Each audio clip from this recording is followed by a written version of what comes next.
tang yavi ngalajit nap teng kiteng ngaru keng dai tang yavi bango ikhlas lapur keng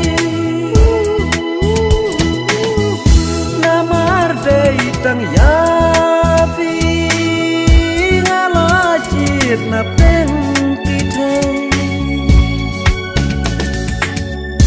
Adai tang ma phi shisha ba pen ngen man sim jonga Adai tang ma phi shisha ba pen ngen man sim jonga Oh my darling I love you, oh my darling, I love you.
Tang bati marwei ngatang banya dan rengkan langa don hai hai tang ya fi ngadem perkan badai tang bati marwei ngatang banya dan